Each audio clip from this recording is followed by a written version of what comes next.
आजकल विपक्षी दलों की एक रेस चल रही है। रेस है सुप्रीम कोर्ट पहुंचने की।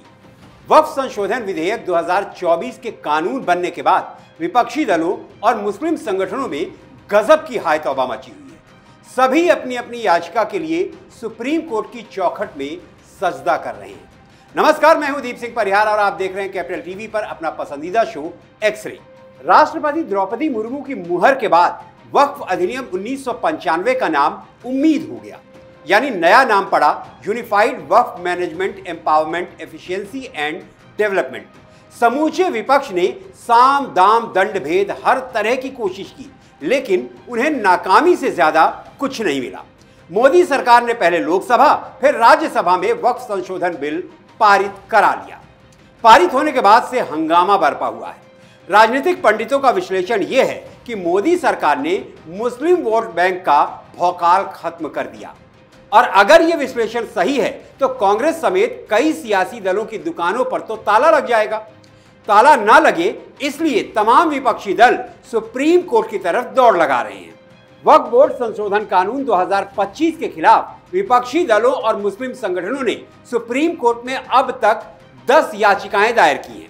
याचिका कांग्रेस की हो या AIMPLB की, भाषा एक ही है। नया कानून मुसलमानों की धार्मिक स्वतंत्रता को खत्म करने की केंद्र सरकार की सोची समझी साजिश है। याचिकाओं में सुप्रीम कोर्ट से मांग की गई है कि इस कानून को असंवैधानिक घोषित किया जाए और सुप्रीम कोर्ट याचिकाओं पर जल्द से जल्द सुनवाई करे। कांग्रेस नेता और पेशे से वकील कपिल सिब्बल जमीयत उलमाए हिंद की याचिका लेकर चीफ जस्टिस संजीव खन्ना की बेंच के सामने हाजिर हो गए और कहा कि माय लॉर्ड, जल्द से जल्द सुनवाई कर लें। पहले तो चीफ जस्टिस संजीव खन्ना ने कपिल सिब्बल को लताड़ लगाई कि सुप्रीम कोर्ट का एक प्रोसेस है, उस प्रोसेस को आपने क्यों फॉलो नहीं किया। चीफ जस्टिस खन्ना ने कपिल सिब्बल से पूछा कि जब तत्काल सुनवाई के लिए ईमेल भेजने का एक निर्धारित प्रक्रिया मौजूद है तो मौखिक उल्लेख क्यों किया जा रहा है, पहले आप मेंशनिंग लेटर दायर कीजिए। सिब्बल ने कहा माय लॉर्ड, ईमेल भेज दिया गया है। तब CJI संजीव खन्ना ने कहा कि मैं दोपहर में मेंशनिंग लेटर देखूंगा और फिर निर्णय लूंगा कि याचिका को सुनवाई के लिए कब लिस्ट करना है। उचित समय पर सुनवाई होगी। अब इससे एक बात तो क्रिस्टल क्लियर है कि सुप्रीम कोर्ट के लिए वक्फ पर दायर 10 याचिकाओं पर सुनवाई प्राथमिकता नहीं है। याचिकाओं में वक्फ कानून को संविधान के अनुच्छेद 14, 15, 21, 25, 26, 29, 30 और 301 का उल्लंघन बताया गया है। बावजूद इसके सुप्रीम कोर्ट ने फिलहाल उन्हें तवज्जो देना जरूरी नहीं समझा। अब आपको मैं यहां यह भी बता देता हूं कि वो 10 याचिका और याचिकाकर्ता कौन हैं। नंबर 1 पर है कांग्रेस सांसद मोहम्मद जावेद वक्फ संशोधन विधेयक को चैलेंज करने के लिए 4 अप्रैल को ही सुप्रीम कोर्ट में दस्तक दे दी थी। कांग्रेस सांसद मोहम्मद जावेद ने याचिका में गुहार लगाई है कि ये वक्फ संशोधन संविधान के अनुच्छेद 14 यानी समानता के अधिकार, आर्टिकल 25 यानी धर्म के पालन और प्रचार करने की स्वतंत्रता, आर्टिकल 26 यानी धार्मिक संप्रदायों को अपने धार्मिक मामलों का प्रबंधन करने की स्वतंत्रता और अनुच्छेद 29 यानी अल्पसंख्यकों के अधिकार और 300A यानी संपत्ति के अधिकार का उल्लंघन है। नंबर 2 पर हैं AIMIM चीफ असदुद्दीन ओवैसी। ओवैसी भी 4 अप्रैल को सुप्रीम कोर्ट पहुंच गए थे और वक्फ संशोधन के खिलाफ अपनी अर्जी दाखिल कर दी थी। नंबर 3 पर है आम आदमी पार्टी के विधायक अमानतुल्लाह खान, जिन्होंने वक्फ अधिनियम में संशोधन को सुप्रीम कोर्ट में चैलेंज किया। सुप्रीम कोर्ट में अपनी याचिका दाखिल करने में चौथा number association for protection of civil rights नाम के एक NGO का है, जिसे वक्फ में हुए संशोधनों पर एतराज है। नंबर 5 पर तमिलनाडु के मुख्यमंत्री MK स्टालिन की पार्टी DMK है, जिसने वक्फ संशोधन के खिलाफ सुप्रीम कोर्ट में याचिका दाखिल की है। याचिका नंबर 6 केरल के सुन्नी मुस्लिम विद्वानों और मौलवियों के धार्मिक संगठन समस्त केरल जमीयतुल उलमा की ऑर्गेनाइजेशन है। ऑर्गेनाइजेशन के बिहाफ में इस याचिका को वकील जुल्फिकार अली PS ने दाखिल किया है। 7वां नंबर SDPI का है, जो कि एक प्रतिबंधित संस्था PFI की सहयोगी और उसकी राजनीतिक पार्टी है, उसने दाखिल की है। 8वीं याचिका तैयब खान सलमानी ने दायर की है। 9वीं अंजुम कादरी और 10वीं इंडियन यूनियन मुस्लिम लीग ने। सभी ने एक ही बात कही है कि वक्फ पर उम्मीद नाम का ये कानून असंवैधानिक है, संविधान के खिलाफ है। बॉस, इन सभी से कुछ सवाल पूछे जाने बहुत जरूरी है। जब कांग्रेस के शासनकाल में संशोधित वक्फ अधिनियम 1995 पारित हुआ था, जिसके बाद देश भर में वक्फ का लैंड जिहाद शुरू हो गया था, कांग्रेस ने जब 1995 में वक्फ बोर्ड को असीमित शक्तियां दी थी कि अगर वक्फ बोर्ड किसी प्रॉपर्टी पर अपना दावा कर दे तो उस संपत्ति पर वक्फ का कब्जा हो जाता था, तो क्या वो संविधान पर चोट नहीं थी? जब कांग्रेस ने समुदाय विशेष के लिए वक्फ संपत्तियों के रखरखाव के लिए कानूनी व्यवस्था की, ऐसी कोई व्यवस्था कांग्रेस ने हिंदू, जैन, बौद्ध, सिख, ईसाई या किसी भी दूसरे संप्रदाय के लिए क्यों नहीं की? वक्फ की संपत्तियों को न्यायिक व्यवस्था से बाहर किसने रखा? कांग्रेस ने रखा। संविधान के अंतर्गत 3 तरह के न्यायालयों की व्यवस्था है।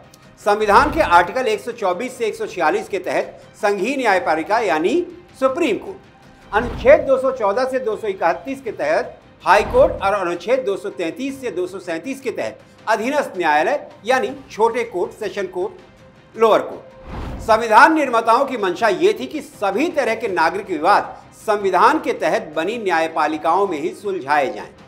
लेकिन वो कांग्रेस ही थी जिसने वक्फ ट्रिब्यूनल की व्यवस्था की। क्या ये संविधान द्वारा बनाई गई न्यायिक व्यवस्था का उल्लंघन नहीं था? तब इन्हें यह ख्याल नहीं आया कि ये संविधान के खिलाफ है। मुस्लिम बोर्ड में अब तक मुस्लिम विधायक, मुस्लिम सांसद, मुस्लिम IAS अधिकारी, मुस्लिम टाउन प्लानर, मुस्लिम वकील, मुस्लिम बुद्धिजीवी और मुतवल्ली होते थे। इन सभी को भारत सरकार के सरकारी खजाने से तनख्वाह दी जाती है, और वो भी तब जब केंद्र या कोई भी राज्य सरकार किसी मस्जिद, मजार या दरगाह से होने वाली आमदनी से एक चवन्नी तक नहीं लेती है, जबकि केंद्र और राज्य सरकारें देश के 4 लाख मंदिरों से करीब 1 लाख करोड़ रुपए लेती हैं। लेकिन इन मंदिरों के लिए ऐसा कोई अधिनियम क्यों नहीं है? क्या ये संविधान के अनुच्छेद 27 का स्पष्ट रूप से उल्लंघन नहीं है? 1995 में जब कांग्रेस की सरकार ने वक्फ बोर्ड को असीमित अधिकार दिए, क्या वो संविधान में निहित समानता के सिद्धांत का उल्लंघन नहीं था? वक्फ अधिनियम 1995 की धाराओं 4, 5, 6, 7, 8, 9 और 14 में वक्फ संपत्तियों को विशेष दर्जा दिया गया जो किसी ट्रस्ट या संस्था से ऊपर है। हिंदू, जैन, बौद्ध, सिख, ईसाई और दूसरे समुदायों को कांग्रेस ने ऐसी किसी सुरक्षा का कोई विकल्प क्यों नहीं दिया जिससे वो अपनी संपत्तियों को वक्फ बोर्ड की संपत्ति में शामिल होने से बचा सके? क्या तब कांग्रेस ने समानता को लेकर संविधान के अनुच्छेद 14 और 15 का उल्लंघन नहीं किया? कांग्रेस की सरकार ने ही वक्फ अधिनियम की धारा 40 में वक्फ बोर्ड को जमीन कब्जा करने का लाइसेंस दिया, जिसके अंतर्गत वक्फ किसी भी जमीन या संपत्ति के बारे में यह जांच कर सकता था कि वो वक्फ की संपत्ति है या नहीं। इफ द वक्फ थिंक्स, यानी कि अगर वक्फ बोर्ड को लगता है कि किसी ट्रस्ट, मुत, अखरा या सोसाइटी की कोई संपत्ति वक्फ की है, तो वो संबंधित ट्रस्ट या सोसाइटी को नोटिस जारी कर सकता है कि क्यों ना उस संपत्ति को वक्फ संपत्ति में शामिल कर लिया जाए। यानी किसी भी संपत्ति या जमीन का भाग्य वक्फ बोर्ड के थिंकिंग पर निर्भर था। यह अधिकार किसने दिया? उसी कांग्रेस ने, जो धर्मनिरपेक्षता का नकली नारा बुलंद करता रहता है। कांग्रेस द्वारा वक्फ को ऐसा अधिकार देना क्या अनुच्छेद 14, 15, 26, 27, 301 का उल्लंघन नहीं है? कांग्रेस ने पिछले 77 सालों में मुस्लिम तुष्टीकरण की हद कर दी। कांग्रेस ने ही वक्फ संपत्ति को लिमिटेशन एक्ट से भी छूट दी। तो हुआ यूं कि वक्फ के रूप में दर्ज संपत्ति को रिकवर करने के लिए लिमिटेशन एक्ट के तहत भी कार्रवाई नहीं की जा सकती। वक्फ अधिनियम की धारा 107 में वक्फ की संपत्तियों को कांग्रेस की सरकार ने ही ये छूट दी थी। इस तरह की छूट हिंदू या किसी भी दूसरे संप्रदाय से जुड़े ट्रस्ट की संपत्तियों को कांग्रेस ने क्यों नहीं दिया? और अब यही कांग्रेसी याचिका लेकर सुप्रीम कोर्ट के दरवाजे पर खड़े हैं और कहते हैं कि मोदी सरकार ने वक्फ में संशोधन करके असंवैधानिक काम किया है। कमाल है कांग्रेस का भी। खैर, सुप्रीम कोर्ट ने तो बहुत ही साफ शब्दों में समझा दिया है कि फिलहाल उम्मीद के खिलाफ दाखिल की गई याचिकाओं पर सुनवाई सुप्रीम कोर्ट की प्रायोरिटी लिस्ट में नहीं है। अब ये सुप्रीम कोर्ट को ही तय करना है कि उम्मीद के खिलाफ दायर की गई 10 याचिकाओं पर वो कब सुनवाई करेगी। तो आज की एक्सरे रिपोर्ट में इतना ही।